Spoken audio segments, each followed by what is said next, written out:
জন্য নীলছে তারার একটুখানি আলো, ভোরের রং রাতে মিশে কালো। এইদিকে তাকাও, তোমাকেই বলছি। হিয়া বুড়োকুসকে পেছনে তাকিয়ে মাথা নিচু করে রাখলো। একটু শান্তিতে ঘুমাতে যাবে না, এই লোকটার সহ্য হচ্ছে না। হালকা মাথা উঁচু করে তাকাতেই চোখ কপালে উঠে গেল হিয়ার। সঙ্গে সঙ্গে সে চোখ নামিয়ে ফেলল। কি অবস্থা! এই লোকটার লজ্জা বলতে কিছু নেই। কিভাবে সার ছাড়া বেরিয়ে এসেছে। ঘরের মধ্যে তোয়ালে পরে ঘুরে বেড়ায় ভালো কথা, তাই বলে রুমের বাইরেও। ভেবেই অস্বস্তি হচ্ছে হিয়ার। শুভ্র কোমরে হাত দিয়ে দাঁড়িয়ে আছে। অজানা কারণেই এই মেয়ের প্রতিটি কাজ শুভ্রের অসহ্য লাগছে। তাই তো নুপুরের সামান্য আওয়াজেও তার রাগ হচ্ছে। শুভ্র কথা না বাড়িয়ে বলল, নেক্সট টাইম থেকে নূপুর পরে আমার ঘরের সামনে ঘুরঘুর করবে না। আশা করি বুঝতে পেরেছ। শুভ্রের এমন অদ্ভুত কথা শুনে হিয়ার মুখ হা হয়ে গেল। লোকটা কি পাগল নাকি? সত্যি সত্যি এবার হিয়ার রাগ লাগছে। রাগ সামলাতে না পেরে চোখ তুলে বলল, মানে? শুভ্র নিজের রুমের দিকেই যাচ্ছিল, কিন্তু হিয়ার প্রশ্নে থেমে পেছনে ফিরল। হিয়ার দিকে ঝুঁকে আসতেই হিয়ার ভয় লাগলো। নিচের ঠোঁট শক্ত করে কামড়ে দাঁড়িয়ে রইল, নড়ল না সে। শুভ্র শক্ত গলায় বলল, মানে বুঝতে পারছো না? হ্যাঁ, তোমার কি মনে হয় নূপুর পরে ঘুরঘুর করলে তুমি আমার অ্যাটেনশন পাবে? হিয়া হকচকিয়ে তাকালো।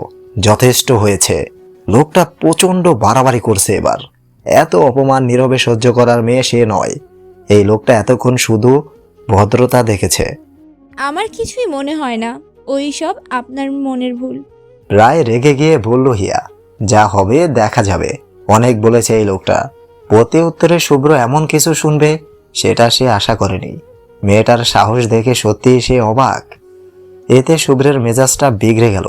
চোয়াল শক্ত করে বলল, তুমি কি বলতে চাইছো যে তুমি ইচ্ছে করে আমার ঘরে যাওনি? তারপর দরজা লাগিয়ে নিজের ড্রেস খোলার চেষ্টা করনি? তারপর এখন শব্দ করে আমার রুমের সামনে দিয়ে যাওনি? তোমার এইসবের পিছনের মতলব কি সেটা আমি বুঝি না ভেবেছ? হ্যাঁ, ওসব করে আমাকে হাত করা যাবে না। লাস্ট টাইম বলছি, এসব বন্ধ করো। শুভ্রের কথাগুলো শুনে রাগে গজগজ করতে লাগলো হিয়া। অসভ্য বেহায়া একটা লোক, মুখে কোনো লাগাম নেই। হিয়া রেগে উঠে বলল, আচ্ছা, আমার তো ঠেকা পড়েছে আপনার হাত করতে যাব। অসভ্য লোক একটা। তাহলে তো আমিও বলতে পারি, আমি রুমে ছিলাম জেনেও আপনি ইচ্ছে করে তোয়ালে পরে বেরিয়ে এসেছেন। আর এখনও আপনি ইচ্ছে করেই শার্ট না গায়ে দিয়ে বেরিয়ে এসেছেন। আপনারও তো মতলব ভালো মনে হয় না। গড় গড় করে বলেই জোরে জোরে শ্বাস ফেলতে লাগলো হিয়া। কিন্তু শুভ্রের অগ্নিমূর্তি দেখে ভয়ে চুপসে গেল সে। একটু বেশিই বলে ফেললো নাকি? লোকটাকে রাগিয়ে দেওয়া কি ঠিক হয়েছে? হিয়া দৌড়ে নিজের রুমের দিকে যাওয়ার আগেই শুভ্র হিয়ার হাত শক্ত করে ধরে সামনে এনে দাঁড় করালো। এবার কি হবে? হিয়া ভয়ে চোখ মুখ খিচে বন্ধ করে ফেললো। শুভ্র কড়া ধমকের সুরে বলল, কি বললে তুমি? আবার বলো। খুব সাহস, তাই না? বলেই হিয়ার হাতে জোরে চাপ দিল। হিয়া ব্যথায় শব্দ করে উঠল। এবার কথা বলছো না কেন? নেক্সট টাইম থেকে কিছু বলার আগে 10 বার ভেবে বলবে, না হলে কি? বাকিটা বলার আগেই মোহনা এসে হাজির হলো। হিয়ার হাতটা সারিয়ে নিয়ে বলল, পাগল হয়ে গেছিস শুভ্র? রুমে যা প্লিজ। কি ছেলে মানুষই এইগুলা? আমি কোনো ছেলে মানুষই করছি না। ও কি বলেছে তুই জানিস? শুভ্রের কথায় হিয়া মোহনার পেছনে লুকিয়ে পড়ল। মোহনা একবার হিয়ার দিকে তাকালো। মেয়েটা ভয়ে জড়সড় হয়ে আছে। তারপর রাগী গলায় শুভ্রকে প্রশ্ন করল, কি বলেছে? সেটা ওই ভালো বলতে পারবে, ওকেই জিজ্ঞেস কর। বলেই কড়া চোখে হিয়ার দিকে তাকিয়ে নিজের রুমে ঢুকে সজোরে ধাক্কা দিয়ে দরজা লাগিয়ে দিল। হিয়ার রাগটা যে দরজার উপর গিয়ে পড়ল ভালোই বুঝতে পারছে সে। মোহনা আর চোখে হিয়ার দিকে তাকিয়ে বলল, কি বলছো তুমি? হিয়া নিচু স্বরে বলল, আমি প্রথমে বলিনি, উনি বলেছেন। তা তোমার উনি প্রথমে কি বলেছে? ভুরু নাচিয়ে জিজ্ঞেস করলো মোহনা। উনি বলেছেন আমি নাকি উনাকে হাত করতে ওনার ঘরের সামনে ঘুরঘুর করি। গাল ফুলিয়ে বলল হিয়া। মোহনা কোমরে হাত দিয়ে ভুরু কুঁচকে জিজ্ঞেস করলো। আর তুমি কি বলেছো? হিয়া আমতা আমতা করে বলল। আসলে রাগের মাথায় অসভ্য বলে ফেলেছি। মোহনা মাথায় হাত দিয়ে ফেললো। সর্বনাশ, তোমরা দেখি আসতে না আসতেই যুদ্ধ শুরু করেছো। শোনো, যতই হোক আমি কিন্তু আমার ভাইয়ের সাপোর্টে থাকবো। তোমার তো ভাগ্য ভালো, হাতটা ভেঙে দেয়নি। বাপরে, মহাশয়ের যা রাগ। যাও, অনেক রাত হয়েছে, ঘুমিয়ে পড়ো। আর ভুলেও শুভ্রকে এইসব বলবে না কোনোদিন। হিয়া মাথা নাড়িয়ে নিজের রুমে চলে গেল। বাবা গো, কি ভয়ানক! আজ তো বোন মানুষ একটা। হুঁ, এর থেকে 10 ফুট দূরত্ব বজায় রাখতে হবে। সুযোগ পেলেই হামলা করে বসে। মোহনা দুবার দরজায় টোকা দিল। তৃতীয়বারের সময় শুভ্র দরজা খুলে দিয়ে এসে নিজের খাটের একপাশে বসলো। শুভ্র ছোটবেলা থেকেই বড্ড অভিমানী। বাবার উপর এই ছেলের এখন প্রচুর অভিমান। এই সবের শিকার এখন মেয়েটা, যাকে দেখলেই শুভ্র ঝাড়ি মারছে। মোহনা শুভ্রের পাশে এসে বসলো, তারপর হালকা রসিকতা করে বলল, তোর এত রাগ কিসের ওই পিচ্চিটার উপর? What nonsense! ওইটা পিচ্ছি? Are you kidding with me? মানে চোখে কি ইদানিং অল্প দেখিস? বিরক্তির চোখে তাকিয়ে বলল শুভ্র। না, আমার চোখ ঠিক আছে। তুই ভালো করে দেখিস, ওর চেহারাটা কিউট, বাচ্চাদের মতন। শুভ্র একটা বুড়ো তুলে তার বোনের দিকে তাকালো। দেখ দিদি, তোর এই রসিকতা না, এটা বন্ধ কর। আর এতই রসিকতা করার ইচ্ছা হলে নিজের বরকে ফোন দে। আমার মেজাজটা খারাপ করিস না। তুই বাবার রাগটা ওই মেয়ের উপর দেখাচ্ছিস কেন বলতো? এতে তো ওর কোনো দোষ নেই। জানি না, আমার সব কিছু অসহ্য লাগছে। বলেই একটা নিঃশ্বাস ফেলল শুভ্র, তারপর বলল, বাবা একবার আমাকে এসে বলতে পারতো সমস্যার কথা। বুঝিয়ে বললে কি আমি বুঝতাম না?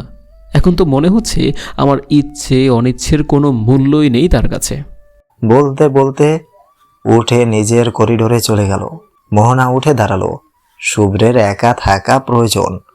মোহনা জানে শুভ্রের রাগ কমানোর সাধ্য শুধু শুভ্রেরই আছে। অন্য কেউ শত চেষ্টা করেও ওর রাগ ভাঙাতে পারবে না। কয়েকদিন হলো হিয়া বেশ সাবধানেই থাকছে। পা টিপে টিপে আসা যাওয়া করে শুভ্রের রুমের সামনে দিয়ে। আর আশ্চর্যের ব্যাপার হলো, এই কিছুদিন শুভ্র হিয়াকে দেখে এড়িয়ে যায়। এতে হিয়া বেশ শান্তিতেই আছে। হিয়া রুমের বিশাল বুকশেলফটার দিকে অনেকক্ষণ হলো মনোযোগ দিয়ে তাকিয়ে আছে। বেশিরভাগই সায়েন্স ফিকশন আর রহস্যের বই, তার উপর দাঁত ভাঙা সব ইংরেজি শব্দ। এসব হিয়ার ভালো লাগে না। নিজ দেশেই তো কত লেখক আছে, তাদের বই নেই কেন এখানে? এতই যখন রহস্য পছন্দ, মিশির আলী সিরিজটাও তো রাখতে পারতো। বুকশেলফটা একদম ইংরেজি সাহিত্য দিয়ে ভরা। হিয়া টুল টেনে উপর থেকে একটা বই নিল। একদম উপরের দিকে ছিল বইটা। বইটার কভারটা বেশ সুন্দর, যদিও ভিতরে দাঁত ভাঙা ইংলিশ, তাও পড়ার চেষ্টা করবে সে। হিয়া খাটে বসে বইটা দেখছিল। রবিউল সাহেব ঘরে এসে হিয়াকে বইয়ের দিকে তাকিয়ে থাকতে দেখে বলল, আমি কলেজে ভর্তি করিয়ে দিব, পড়বি? হিয়া অবাক হয়ে তাকিয়ে রইল। সত্যি কি তাকে কলেজে ভর্তি করাবে? পড়ালেখার আশা তো সে অনেক আগেই ছেড়ে দিয়েছে। হিয়াকে এভাবে তাকিয়ে থাকতে দেখে রবিউল সাহেব আবার প্রশ্ন করলো, কি হলো বল? না বললে কিন্তু চলবে না। তোর মামার কাছ থেকে কাগজপত্র সব আনিয়ে নিচ্ছি। রবিউল সাহেবের কথায় হিয়ার ঠোঁটে হাসির ঝিলিক ফুটে উঠল। সত্যি সে পড়বে? বিশ্বাসই করতে পারছে না সে।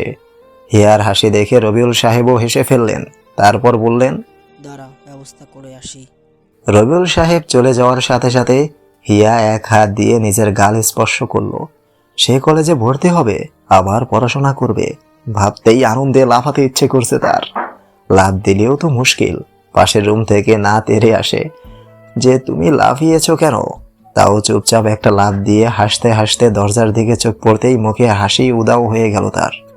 দরজার সামনে শুভ্র ভুরু কুঁচকে তাকিয়ে আছে। এটা কি মানুষ নাকি ট্রেন? সেকেন্ডের মাঝে হাজির হয়ে গেছে। এবার যদি রুমটা থেকেও বের করে দেয়। হিয়া ভয়ে একটা ঢোক গিলল। শুভ্র তীক্ষ্ণ দৃষ্টিতে হিয়ার হাতের বইটার দিকে তাকিয়ে আছে। সে ঘরে এসেছিল নিজের বুকশেলফটা পরিষ্কার করতে। সপ্তাহে একদিন সে এই কাজ করে। নিজের কোনো কিছু সে কাউকে টাচ করতে দেয় না। আর এখন এই মেয়েটা এসে তার লাইব্রেরি, রুমটা তো নিয়েছেই, আবার বইগুলোর দিকে নজর দিচ্ছে। শুভ্র থমথমে গলায় বলল, কার কাছ থেকে পারমিশন নিয়েছো তুমি? হিয়া চোখ গোল গোল করে তাকিয়ে রইল। কি আজব মানুষ রে বাবা, এখন ওনার কাছ থেকে পারমিশন নিয়েও লাফাতে হবে। কিছুদিন পর বলবে শ্বাস নিতে হলেও ওনার পারমিশন নেওয়া লাগবে। শুভ্র ভেবে পায় না, কোনো প্রশ্ন করলে এই মেয়ে এভাবে ড্যাব ড্যাব করে তাকিয়ে থাকে কেন? মেয়েটার কি মাথায় কোনো সমস্যা আছে? রাগ হচ্ছে, কিন্তু রাগটা আজ আর শুভ্র প্রকাশ করলো না। রাগের মাথায় সে অনেক উল্টাপাল্টা কথা বলে ফেলে। শুভ্র চুপচাপ এসে সামনের টুলটায় বসলো, তারপর স্থির দৃষ্টিতে হিয়ার দিকে তাকিয়ে বলল, সমস্যাটা কোথায় তোমার? মাথায় না কানে? হিয়া চোখ বড় বড় করে বলল। মানে? শুভ্র চোখ সরু করে বলল, কিছু না। এই বইটা তুমি কোথা থেকে নিয়েছো? হিয়ার ইচ্ছে করছে লোকটার মাথায় কিছু একটা দিয়ে বাড়ি দেয়। প্রসঙ্গ ঘুরাচ্ছে এখন, কি বজ্জাত। শুভ্র বিরক্ত হয়ে ধমকের সুরে বলল, কথা বলছো না কেন? এই বুক সেলফে হাত দিয়েছো কেন? অনুমতি ছাড়া আমার কোনো জিনিস ধরা আমার খুবই অপছন্দ। বলেই কড়া চোখে হিয়ার দিকে তাকালো। হিয়া ভীত হয়ে দাঁড়িয়ে আছে। শুভ্র বুঝতে পারলো সে আবারও রেগে গেছে, তাই একটা নিঃশ্বাস ফেলে শান্ত গলায় বলল, এই বুক সেলফের একটা বইয়েও হাত দিবে না, বুঝেছো কি বললাম? হিয়া স্থির হয়ে দাঁড়িয়ে আছে। হ্যাঁ বা না কিছুই বলল না, কারণ যেহেতু এই রুমে থাকবে আর সামনে এত বই আর সে ছোঁয়া দিয়ে দেখবে না, কিভাবে সম্ভব? এই লোকটার হাত থেকে বাঁচতে কি হ্যাঁ বলে দিবে? হিয়া হ্যাঁ সূচক মাথা নাড়ল। বুঝলেই ভালো। এবার বইটা যেখান থেকে নিয়েছো সেখানে রেখে দাও। শুভ্র এখনো শক্ত চোখে তাকিয়ে আছে। মেয়েটা এত সহজে রাজি হলো কিভাবে? মনে তো হচ্ছে ভালোই যন্ত্রণা দিবে এই মেয়েটা। হিয়া করুণ চোখে একবার বুকশেল্ফের দিকে তাকালো, তারপর শুভ্রের বসে থাকা টোলটার দিকে। বইটা কিভাবে রাখবে সে? এত উপরে তো নাগাল পাবে না সে। হিয়া বই হাতে এদিক সেদিক তাকাতে লাগলো, তারপর উপায় না পেয়ে বলল, আপনি একটু উঠবেন? কেন? একটা ভ্রু তুলে শুভ্র বলল। আমি বইটা রাখবো। বলেই উপরের ঠোঁট কামড়াতে লাগলো হিয়া। প্রচন্ড বিরক্তি নিয়ে বলল শুভ্র, কেন? তুমি কি আমার কোলে উঠে তারপর বই রাখবে? হিয়ার মুখ হা হয়ে গেছে। লোকটা কি বলে এসব? পাগল নাকি? হিয়া চমকিত কণ্ঠে বলল। কি বলছেন এসব আপনি? আমি তো টুলটা চাচ্ছিলাম। বলেই হিয়া চোখ নামিয়ে ফেলল। হিয়ার কথায় শুভ্র বুক শেলফটার দিকে তাকালো, তারপর উঠে দাঁড়িয়ে হিয়ার হাত থেকে টান মেরে বইটা নিয়ে উপরের তাকে রাখতে রাখতে বলল, টোল দিয়ে হবে না, মই লাগবে তোমার। এইবার এই ঘর থেকে যাও। হিয়ার আগে চোখে শুভ্রের দিকে তাকালো। নিজে তাল গাছ বলে কি সবাই তাল গাছ হবে ওনার মতো? আবার চলেও যেতে বলছে। এবার কি সে ছাদে তাঁবু খাটিয়ে থাকবে? শুভ্র বইটা জায়গা মতন রেখে হিয়ার দিকে তাকালো। মেয়েটা এখনো যায়নি। শুভ্র বুকের কাছে হাত গুজে এগিয়ে এসে বলল, কি বললাম শুনতে পাওনি? Get out. হিয়া মুখ কালো করে ঘর থেকে বেরিয়ে এলো। এমন পাঁচি লোক সে জীবনেও দেখেনি। ওনার থেকে তার মামি হাজার গুণে ভালো। হিয়ার খুব ইচ্ছে করছে মামিকে ডেকে এনে আচ্ছা করে লোকটাকে একটা শিক্ষা দেয়। কানটা ধরে এমন মলা দিত, জীবনেও মুখ দিয়ে গেট আউট বের হতো না আর। এর জীবনে মামির মতো কান মলা দেওয়ার কাউকে দরকার। আচ্ছা, লোকটা ভিতরে কি করবে? তাকে যে এভাবে বেরিয়ে যেতে বলল, গোপন কিছু লুকিয়ে রেখেছে হয়তো এই রুমে, সেজন্যই হয়তো বের করে দিয়েছে তাকে। কৌতূহল বশত হিয়া একবার উকি মারতেই শুভ্রের চোখে চোখ পড়ল। খেয়েছে ধরা। শুভ্র কিছু বলার আগেই হিয়া ছুটে নিচে নেমে এলো। লোকটাকে দেখলেই হিয়ার কেমন জানি একটা ভয় করে। ছোটবেলায় স্কুলের প্রিন্সিপালকে দেখেও সে এইভাবে ছুটে পালাতো। প্রিন্সিপালটাও এর মতনই বদমেজাজি ছিল। কে জানতো তখন যে তার কপালেই এমন প্রিন্সিপাল টাইপ জামাই জুটবে, যে তাকে দেখলেই হুঙ্কার দিয়ে উঠবে। শুভ্র প্রতিটা বই একটা একটা করে পরিষ্কার করলো। এই বইগুলো তার শখের বই। বুক শেলফটা নিজের রুমে নিয়ে গেলে ভালো হতো, কিন্তু সেটা সম্ভব নয়। দেওয়ালের সাথে জয়েন করে শুভ্রের বাবা তাকে এইটা বানিয়ে দিয়েছেন। এই মেয়েটাকে সে একদম ভরসা করে না। বইগুলোর কি হাল করবে কে জানে। শুভ্রের পরিষ্কার করা শেষ। আজ সে ভার্সিটি যাবে না। শুভ্র কাজ শেষে ঘরটার দিকে তাকিয়ে দেখলো একবার। বেডের একপাশে একটা তোয়ালে পড়ে আছে। মেয়েটার ব্যাগটা মেঝের একপাশে চেন খোলা অবস্থায় পড়ে আছে। কি অগোছালো অবস্থা এই রুমের। তার লাইব্রেরি রুমটার 12টা বাজিয়ে দিয়েছে এই মেয়ে। শুভ্র পড়ার টেবিল থেকে নিজের দরকারি বইটা নেওয়ার সময় একটা ফটোর ফ্রেম দেখলো টেবিলে। শুভ্র ছবিটা হাতে নিল। হয়তো মেয়েটার ফ্যামিলির ফটো, কিন্তু এরা কোথায়? একটা ছোট ছেলেকেও দেখতে পেল শুভ্র, ঝুঁকে যার গলা জড়িয়ে হিয়া দাঁড়িয়ে আছে। এই ছোট ছেলেটি কি ভাই হয়? হিয়ার পেছনে দাঁড়িয়ে থাকা লোকটাকে শুভ্রের খুব চেনা চেনা লাগলো, কিন্তু ঠিক মনে করতে পারল না সে। এর মাঝে হিয়া রুমে এসে হাজির।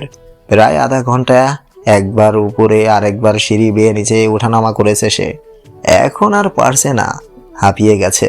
শাশুড়িটাকেও দেখলেও ভয় লাগে, তাই আর রান্নাঘরে যায়নি। হিয়া শুভ্রের হাতে ছবিটা দেখে ছুটি এসে ছবিটা শুভ্রের হাত থেকে নিয়ে নিল।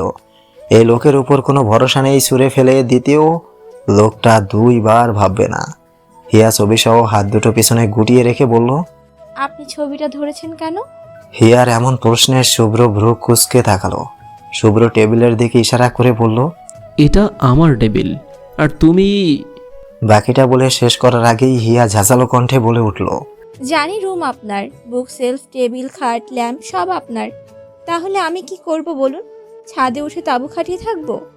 না, গাছে থাকতে পারো, এমনিতেও বাদররা তো গাছেই থাকে।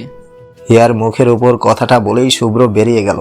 কত বড় সাহস, তাকে বাঁদর বলল, আর নিজে কি বন মানুষ কোথাকার। ইচ্ছে তো করছে এনাকে বাদর দিয়ে পিটাই। বাদর যখন মাথায় উঠে নাচবে তখন বুঝবে বাদর কি জিনিস। রাগে ফুলতে ফুলতে দরজায় লাগিয়ে দিল হিয়া।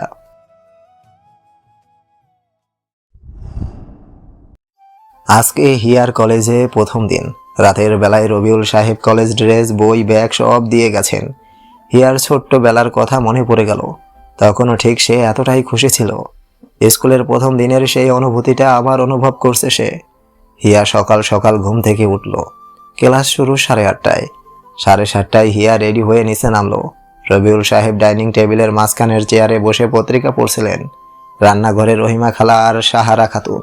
হিয়া চুপচাপ এসে রবিউল সাহেবের পাশের চেয়ারটায় বসলো। ওনার কাছে বসলে নিজেকে নিরাপদ মনে হয়। সামনে আবার রাগী শাশুড়িটাও আছে। রবিউল সাহেব হিয়াকে দেখে পত্রিকাটা মুখের সামনে থেকে নামিয়ে বললেন, বাহ, তুই তো দেখি খুবই পাঞ্চুয়াল। ঠিক টাইমে রেডি হয়ে নিচে নেমেছিস। কি গো, নাস্তা দাও আমাদের। বলেই রান্নাঘরের দিকে তাকালেন উনি। দিচ্ছি। সাহারা খাতুন সরল কণ্ঠে বললেন, আহ কি মিষ্টি আওয়াজ ওনার, অথচ ছেলের মতন মুখটা সবসময় ভার করে রাখেন। রহিমা খালা নাস্তা এনে সামনে রাখলেন। শোন, আমি সব কিছু ব্যবস্থা করেছি। আজ তোর সাথে যেতে পারলে ভালো হতো, কিন্তু অফিসের কাজের চাপ। ড্রাইভার দিয়ে আসবে, আবার তোকে নিয়েও আসবে। হিয়া রবিউল সাহেবের প্রতিটি আদেশের সাথে হ্যাঁ সূচক মাথা নাড়ল। এর মাঝে ডান দিকে তাকাতেই হিয়া দেখল শুভ্র একদম ঘেমে একাকার হয়ে নিচে নামছে। এ কি অবস্থা, ওনার ঘরের এসি কি নষ্ট ছিল? শুভ্র নিচে নামার সময় হিয়ার সাথে চোখাচোখি হলো। হিয়া খাওয়া বাদ দিয়ে হা করে তাকিয়ে আছে। শুভ্র নিচে নেমে ডাইনিং টেবিলের উপর একটা বাটি ভর্তি পানি, আর তার উপর শসা, লেবু, লেটুস পাতা, আরো কি কি স্লাইডস করে রাখা। পানিতে সেগুলো ভাসমান অবস্থায় আছে। দেখতে তো সুন্দর লাগছে, কিন্তু শুভ্র সেই বাটি থেকে স্লাইসগুলো বাদে পানিটুকু গ্লাসে ঢেলে এক চুমুকে খেয়ে নিল। হিয়া রীতিমতো নাক মুখ কুঁচকে শুভ্রের দিকে তাকিয়ে আছে। সে ভেবেছিল এই বাটিটা টেবিল সাজানোর জন্য এভাবে রাখা হয়েছে, আর এই লোকটা এসে এগুলো খেয়ে নিল। একদম পারফেক্ট একটা নাম দিয়েছে সে, বন মানুষ। রহিমা খালা নাস্তা এনে শুভ্রের সামনে রাখতেই শুভ্র বলল, খালা, প্রতিদিন কি বলা লাগবে আমার নাস্তা রুমে পাঠানোর জন্য? বলেই বিরক্ত নিয়ে শুভ্র সিঁড়ি বেয়ে উপরে উঠে গেল। যবে থেকে হিয়া এসেছে সে কোনোদিন শুভ্রকে সবার সাথে খেতে বসতে দেখেনি। কিন্তু কেন, সে এসেছে বলে? হিয়া একবার সারা খাতুনের দিকে তাকালো। হঠাৎ চিন্তার চাপ পড়েছে ওনার চেহারায়। হয়তো শুভ্রের এমন আচরণ তার খারাপ লাগছে। লাগারই কথা, সব মায়েরই খারাপ লাগবে। হিয়া এভাবে কখনো ভাবেনি। সত্যি কি তার জন্য শুভ্র সবার সাথে বসে খায় না? ভাবতেই তার মনটা খারাপ হয়ে গেল। খাবার শেষে হিয়া রহিমা খালাকে জিজ্ঞেস করলো, আচ্ছা, উনি এভাবে ঘেমে একাকার হয়ে নিচে এলেন কেন? দৌড়াই আসছে। উনি রুমের ভিতরে দৌড়ায়? অবাক হয়ে প্রশ্ন করলো সে। ওই যে মেশিন আছে একটা, ওইটাতে দৌড়াই। ও আচ্ছা, আর এই বাসি পানিগুলো খেলো কেন? এই প্রশ্নে রহিমা খালা বুড়ো কুচকে তাকালেন, তারপর বললেন, বাসি পানি না, ওইটা কি জানি কয়, ডিটক না জানি কি, কঠিন নাম অনেক। ওইটা খাইলে বলে অনেক ভালা। হিয়া বুড়ো কুচকে বলল। ডিটক? এইটা আবার কেমন নাম? হঠাৎ পাশ থেকে শাশুড়ি এসে বলল, ডিটক না, ডিটক্স। হঠাৎ শাশুড়ির এমন আওয়াজে হিয়া আটকে উঠল। এরা মা ছেলে দেখি একরকম হুটহাট কোথা থেকে অশরীরী আত্মার মতো এসে হাজির হয়। সারা খাতুন হাতে থাকা বক্সটা হিয়ার দিকে এগিয়ে দিয়ে বললেন, এতে তোমার টিফিন আছে, পুরোটা শেষ করবে। খাবার অপচয় আমার একদম পছন্দ নয়। হিয়া হাসি মুখে হাত বাড়িয়ে বক্সটা নিল। বাহ, শুধু আচরণ নয়, এদের কথার ধরনও দেখি এক। কি আশ্চর্য। এরপর তিনি রহিমা খালাকে বললেন। পানির বোতলটা ওর ব্যাগে ভরে দিয়েছো? রহিমা খালা জিভ বের করে মাথায় হাত দিলেন। তিনি ভুলে গেছেন। সাহারা খাতুন গম্ভীর গলায় বললেন, এক্ষুনি যাও। যাইতাছি আম্মা। বলেই তিনি দিলেন এক দৌড়। হিয়া বক্স হাতে দাঁড়িয়ে আছে। শাশুড়িটাকে একটা ধন্যবাদ দিতে ইচ্ছে করছে। ধন্যবাদ কি দেওয়া যায়?